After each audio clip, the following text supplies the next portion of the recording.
യാക്കോബിനോടൊപ്പം കോണിപ്പടി കയറി ബത്ലഹേമിലേക്ക് നമ്മൾ യാത്ര ചെയ്യുകയാണ്. ഇന്നത്തോടുകൂടെ നമ്മൾ ഈ കോണിപ്പടി കയറി തീരും. നമ്മൾക്ക് വേഗം മുമ്പോട്ട് പോകണം. നമുക്ക് ബത്ലഹേം വരെ എത്താനുണ്ട്. ഇന്ന് നമ്മൾ കാണുന്നത് ശരിക്കും യാക്കോബ് ഉറക്കത്തിൽ നിന്ന് ഉണർന്നതിന് ശേഷം തലേണയായി വെച്ചിരുന്ന കല്ലെടുത്ത് കുത്തി നിർത്തി അതിന്മേൽ തൈലം ഒഴിച്ചു, അതിന്മേൽ എണ്ണയൊഴിച്ചു. യാക്കോബിൻ്റെ ജീവിതത്തിൽ ഒരു ദൈവ ആരാധന നടക്കുകയാണ്.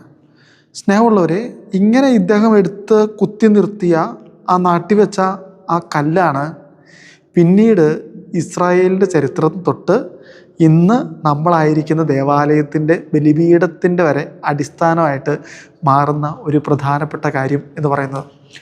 അതായത് ഉൽപ്പത്തി പുസ്തകത്തിൽ യാക്കോബ് തൻ്റെ എല്ലാത്തിൻ്റെയും 10-1 ദൈവത്തിന് കൊടുക്കാമെന്ന് പറഞ്ഞ് വാഗ്ദാനം ചെയ്യുന്നത്, ഇതെൻ്റെ ദൈവമായിരിക്കും എന്ന് പറഞ്ഞ് വാഗ്ദാനം ചെയ്യുന്നത് ഈ ഒരു സ്ഥലത്ത് വെച്ചാണ്.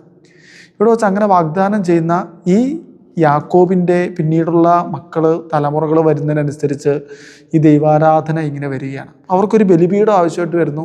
അതിനുവേണ്ടി അവർ കല്ലുകൾ ഉപയോഗിക്കുന്നു.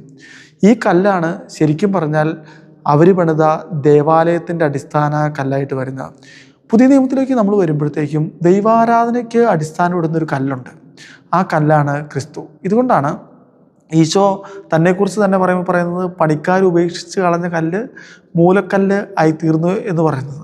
ശരിക്കും ഈശോയാണ് ഈ മൂലക്കല്ല്. ഈശോയാകുന്ന മൂലക്കല്ലിലാണ് പുതിയ ആരാധനകൾ സ്ഥാപിക്കപ്പെടേണ്ടത്.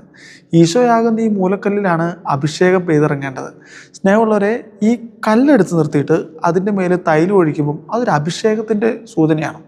പരിശുദ്ധാത്മ അഭിഷേകത്തിൻ്റെ സൂചനയാണ്. പ്രത്യേകിച്ച് ഇസ്രായേൽ ജനത്തിൻ്റെ ഇടയിൽ ഈ തൈലം ഒഴിക്കുക എന്ന് പറഞ്ഞാൽ ദൈവാത്മാവ് ഇറങ്ങി വരുന്നതിൻ്റെ അടയാളമാണ്.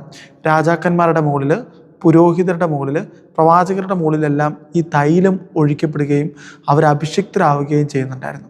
മിശിഹ എന്നുള്ള വാക്കിൻ്റെ അർത്ഥം തന്നെ അഭിഷിക്തൻ എന്നാണ്. മലയാളത്തിൽ മിശിഹ എന്നും ക്രിസ്തു എന്നും ഉപയോഗിക്കാറുണ്ട്. മിശിഹ എന്ന് പറയുന്നത് ഹീബ്രുവിൽ നിന്ന് വരുന്നു. ക്രിസ്തു എന്ന് പറയുന്നത് ക്രിസ്തോസ് എന്നുള്ള ഗ്രീക്ക് പദത്തിൽ നിന്നും വരുന്നു. ശരിക്കും അനോയിൻറ്റഡ്, അത് ശരിക്കും കർത്താവാണ്. യഥാർത്ഥത്തിൽ കർത്താവിൻ്റെ പ്രതീകമാണ് ഈ ഒരു കല്ല് എന്ന് പറയുന്നത്. നമ്മൾ ബത്ലഹേമിലേക്ക് യാത്ര ചെയ്യുമ്പോൾ നമ്മൾ കാണാൻ പോകുന്നത് ഒരു അനോയിൻറ്റഡ് കിങ്ങിനെയാണ്. ഒരു അനോയിൻറ്റഡ് ഓൾട്ടറാണ് നമ്മളവിടെ കാണാനായിട്ട് പോകുന്നത്. ഇത് മാത്രമല്ല, നമ്മുടെ ജീവിതവും അനോയിൻറ്റ് ചെയ്യപ്പെടുകയാണ്. മാമോദീസായിലൂടെ, സ്ഥൈര്യലേപനത്തിലൂടെ, പൗരോഹിത്യത്തിലൂടെയൊക്കെ നമ്മുടെ ജീവിതവും എന്ത് ചെയ്യപ്പെടുന്നുണ്ട്? അനോയിൻറ്റ് ചെയ്യപ്പെടുന്നുണ്ട്. നമ്മളും ദൈവഭവനങ്ങളായിട്ട് മാറുന്നുണ്ട്. നമ്മുടെ പ്രായോഗിക ചിന്ത ഇതാണ്: ഞാൻ പണിയുന്ന ഭവനങ്ങളുടെ, എൻ്റെ ആരാധനകളുടെ മൂലക്കല്ല് ശരിക്കും എന്താണ്? ഈശോ തന്നെയാണോ? അതോ മറ്റെന്തെങ്കിലുമാണോ എൻ്റെ മൂലക്കല്ലുകൾ?